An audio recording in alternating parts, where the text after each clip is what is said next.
Há momentos na vida em que tudo parece parar. Os amigos se afastam, os caminhos se fecham e o silêncio se torna a única companhia. Você olha para os lados e não encontra ninguém. E o pior, você não sente mais a mesma conexão com as coisas que antes te preenchiam, mas talvez, só talvez, isso não seja um erro. Talvez você tenha sido separado para ser moldado. Napoleon Hill dizia que a adversidade carrega a semente de um benefício equivalente. E muitas vezes esse benefício começa na solidão. É na solitude que as máscaras caem, que os ruídos cessam, que você finalmente escuta a voz que vem de dentro. E quando essa voz fala, ela revela não apenas quem você é, mas quem você foi chamado para ser. Pessoas comuns não entendem esse processo. Elas vão dizer que você está distante, estranho, ausente. Mas o que elas não sabem é que existe um propósito silencioso operando nos bastidores. E esse propósito está te chamando para um novo nível. A vida tem fases. Algumas são de celebração, outras de construção. Mas as mais importantes são as de separação, porque é nelas que Deus prepara o vaso. E quanto maior o propósito, mais profundo é o preparo. Talvez você esteja em uma dessas fases agora, onde tudo o que te resta é você, sua fé e um silêncio que grita. Mas não se assuste. Grandes destinos exigem grandes desertos, e os maiores líderes da história caminharam sozinhos antes de serem reconhecidos. Você não está perdido e está sendo lapidado. Você não foi abandonado, foi escolhido. E sim, ser escolhido dói, porque requer sacrifício, requer renúncia, requer que você deixe para trás o barulho do mundo para encontrar a clareza do seu chamado. Essa é a hora em que você não deve buscar a multidão, mas buscar o sentido. É a hora de lembrar que antes da elevação vem o isolamento. A borboleta, antes de voar, passa pela escuridão do casulo. O ouro, antes de brilhar, enfrenta o fogo. E você, antes de viver o seu propósito, vai passar por um tempo em que parecerá que nada está acontecendo. Mas não se engane. Quando tudo parece parado, Deus está movendo tudo dentro de você. A dor que você sente hoje será o alicerce da força que vai carregar o seu futuro. Se esse tipo de conteúdo faz sentido para você, se inscreve no canal, deixa o like e ativa o sininho. E agora sim, vamos ao vídeo. E a solidão que dói agora é o útero onde a sua nova versão está sendo gerada. Napoleon Hill nos ensinou que os maiores triunfos nascem nos momentos mais silenciosos da alma. Quando tudo parece estagnado, é aí que a mente começa a se reorganizar. Mas não qualquer mente. A mente que aprendeu a pensar por si mesma, longe da influência dos outros, longe do medo da opinião alheia e livre do condicionamento coletivo. Hill chamava isso de maestria sobre o eu. E essa maestria só se conquista quando somos forçados a olhar para dentro. Quantas vezes você já sentiu que precisava se explicar, se justificar, se encaixar? E quantas vezes isso apenas te afastou de quem você realmente é? Existe uma pressão invisível no mundo para que você siga o fluxo, para que você sorria quando está quebrado, para que você finja entender quando tudo dentro de você grita que algo está errado. Mas o escolhido não nasce no conforto. Ele nasce no conflito. Não no meio das palmas, mas no meio do silêncio. A Bíblia diz: aquietai-vos e sabei que eu sou Deus. Não é por acaso, porque o barulho confunde, mas o silêncio revela. Deus não se manifesta no espetáculo, mas na intimidade. E é por isso que muitos não suportam a solitude, porque ela os obriga a encarar a verdade. Uma verdade que às vezes dói, mas que liberta. E quando essa verdade se revela, algo muda. Não por fora, mas por dentro. Você começa a andar diferente, falar diferente, decidir diferente.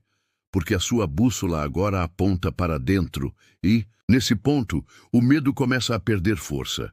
O medo de ficar só, o medo de ser rejeitado, o medo de não ser compreendido, porque você finalmente entende que não está sozinho, está acompanhado pelo seu propósito. E propósito verdadeiro não se grita, se carrega, em silêncio, em fé, em convicção. E essa convicção é o que te sustenta quando o mundo parece não te reconhecer mais. Você começa a perceber que nem toda companhia é cura, que estar com pessoas pode ser mais solitário do que estar só. E que a solitude, quando aceita, vira força, vira clareza, vira direção. E isso muda tudo. Porque a partir daqui, você já não está mais sobrevivendo, está sendo preparado para viver com intenção, com verdade, com propósito. E o mundo? Bem, o mundo vai tentar te puxar de volta, mas você já não cabe mais nos moldes antigos. O silêncio te despertou. E agora você enxerga o que antes era invisível. A escassez, o medo, a dúvida. Tudo isso era apenas reflexo de uma mente desconectada de sua fonte. E agora, conectado, você entende. A verdadeira abundância começa quando a alma se alinha ao propósito. E o primeiro passo dessa jornada foi caminhar sozinho. Quando você para de buscar aprovação, começa a encontrar direção. E é aqui que o segundo passo da libertação da escassez acontece. Reprogramar a mente para a verdade e não para o medo. Napoleon Hill dizia que todos os medos podem ser rastreados até o medo da pobreza, da crítica ou da perda. E todos esses medos são mentiras habilmente cultivadas para manter você pequeno, controlável e dependente. Mas o que acontece quando você decide pensar por si mesmo? Quando você para de aceitar as verdades prontas do sistema, da sociedade, até mesmo da sua família, você se torna livre. E isso assusta, porque liberdade real exige responsabilidade. Exige que você olhe nos olhos das suas limitações e diga: eu te vejo, mas não te aceito como sentença. Você não foi criado para sobreviver à margem da vida.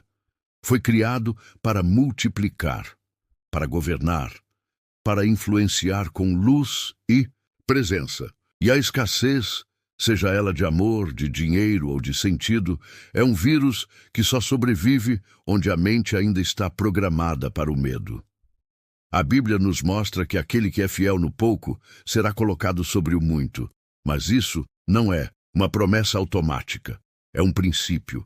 E princípios não se negociam, não se burlam, eles precisam ser vividos. E viver isso começa quando você muda sua relação com o pouco.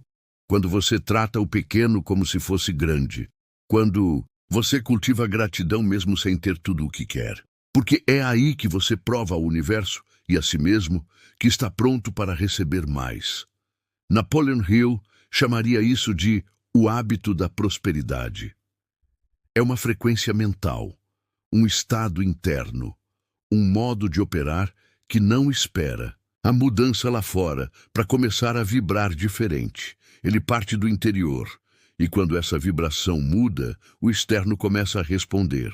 Pessoas, oportunidades, ideias, tudo começa a se alinhar. Não por mágica, mas por congruência. Você atrai aquilo que você sustenta internamente. E se você vive em escassez interior, mesmo o que você conquista vai escorrer pelos dedos. Mas quando você cultiva a abundância aqui dentro, na forma como pensa, sente, reage e decide, você se torna um campo fértil para multiplicação. Não só financeira, mas espiritual, emocional, relacional. Porque a mente liberta gera frutos. E essa libertação passa por um filtro espiritual poderoso, a humildade. Humildade para reconhecer que você não sabe tudo, que há uma inteligência maior guiando o processo, que o controle que você tanto quer ter não é seu por direito, mas sim a entrega e a disposição de se tornar alguém maior do que o medo que te domina. É por isso que tantos param no meio do caminho, porque querem, prosperar sem se entregar. Querem vencer sem renunciar. Querem colher sem plantar com verdade. Mas você não é tantos. Você está aqui porque algo em você decidiu sair do piloto automático. Porque você já cansou de repetir padrões. Porque lá no fundo você, sabe, existe mais. Existe uma vida que combina com sua essência. Existe um nível de paz, clareza e propósito que você ainda não viveu, mas que está disponível. E tudo começa quando você decide reprogramar a mente para aquilo que Deus diz que você é, herdeiro, não vítima. Luz não sobra, porta e não prisioneiro. E então chegamos ao terceiro passo: agir com fé deliberada. Sim, fé exige movimento. Napoleon Hill falava sobre o poder da fé como elemento criador da realidade. Não como crença passiva, mas como uma força ativa que molda circunstâncias. E isso está profundamente alinhado com os ensinamentos bíblicos. A fé sem obras é morta. Ou seja, não adianta acreditar se você continua vivendo como quem duvida. A escassez é alimentada pelo medo de agir. A abundância é liberada quando você se move, mesmo sem ver o caminho completo. E o que impede esse movimento? Normalmente, o medo do erro, a necessidade de garantias, o hábito de esperar aprovação. Mas libertar-se da escassez exige ousadia, exige sair do papel de observador e assumir o papel de co-criador. Você não foi feito para andar em círculos preso em teorias ou esperando um sinal escrito no céu. O sinal já veio. É o desejo que arde aí dentro, te chamando para viver uma vida maior, mais plena e mais verdadeira. Você só precisa responder. A fé deliberada não é ausência de dúvida, é ação apesar dela. É escolher acreditar que o Deus que plantou o sonho em você também te dará as condições para realizá-lo. Não todas de uma vez, mas conforme você caminha. E esse é o segredo que os verdadeiros vencedores conhecem. O caminho se revela para quem anda. Não para quem espera o mapa completo. Não para quem analisa cada possibilidade tentando prever o que não pode ser previsto.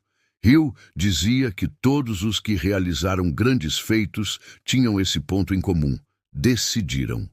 E a decisão verdadeira é um corte, um ponto sem retorno. Momento em que você para de negociar com a mediocridade. E quando essa decisão é feita com fé, com coragem e com intenção pura, o universo se move. Deus age. As coisas mudam, mas não de fora para dentro, de dentro para fora. E por isso mesmo, esse passo é tão poderoso. Ele une tudo. A consciência de que a escassez é um estado mental, a reprogramação da mente com base na verdade, e agora a ação firme, confiante, em direção ao novo. Essa trilha não é fácil, mas é libertadora, porque a cada passo você vai deixando para trás o velho eu. O eu que aceitava migalhas, que se contentava com pouco, que duvidava do próprio valor, e vai nascendo um novo você, mais alinhado, mais inteiro, mais consciente da sua origem divina e da sua missão no mundo. E quando isso acontece, algo incrível começa a florescer. A provisão vem, às vezes não como você imaginava, às vezes não no tempo que você gostaria, mas ela vem, porque a escassez não consegue resistir a uma mente em fé, a um coração em gratidão e a um corpo em movimento. Essa tríade é imparável. É um código espiritual de transformação, e ele está agora nas suas mãos. E talvez agora você perceba que a escassez nunca foi sobre dinheiro, nunca foi sobre oportunidades, foi sobre percepção, mentalidade e fé. Porque a mente humana, quando separada de sua essência divina, enxerga sempre o pouco, o medo, o limite. Mas quando reconectada à fonte de tudo, ao Criador, a abundância que flui de dentro para fora, ela se transforma em solo fértil, onde tudo é possível. Você não foi criado para sobreviver. Você foi criado para manifestar, multiplicar e transformar. E esse poder não vem do mundo, vem do alto. Mas precisa passar por você, pela sua decisão, pela sua renovação, pela sua entrega, porque a abundância de Deus não invade, ela se revela na vida de quem está pronto para recebê-la. E estar pronto significa estar alinhado, com pensamento, com coração e com ação. Napoleon Hill dizia que o sucesso começa na mente, é alimentado pela fé e é sustentado pela persistência. E Jesus dizia que aquele que é fiel no pouco será colocado sobre o muito. Esses dois ensinamentos, distantes no tempo, convergem numa mesma verdade. A abundância é consequência da transformação interior. O mundo muda quando você muda. A realidade responde à sua frequência. E a escassez se dissolve quando você para de alimentá-la com medo, dúvida e inércia. Hoje você tem a chave. 3 passos, 3 pilares, 3 decisões. Reconhecer. E a escassez é uma programação. Reescrever essa programação com base na verdade e agir com fé deliberada. Pode parecer simples, e é, mas não é fácil, porque vai exigir coragem, vai exigir vigilância e vai exigir constância. Mas o que está do outro lado compensa liberdade, propósito, plenitude. Então a pergunta agora não é se funciona, é se você está pronto para aplicar, para deixar o velho para trás, para parar de repetir a história da falta e escrever uma nova história de abundância, não apenas financeira, mas existencial, espiritual, emocional, uma vida inteira. Porque foi para isso que você foi chamado. Se esse vídeo te tocou, se algo despertou aí dentro, não deixe isso morrer. Compartilhe com alguém que precisa ouvir. E lembre-se, a transformação começa quando você decide não mais viver abaixo daquilo que foi criado para ser. A escassez termina quando você para de aceitá-la como parte de quem é, porque você foi feito para mais, muito mais.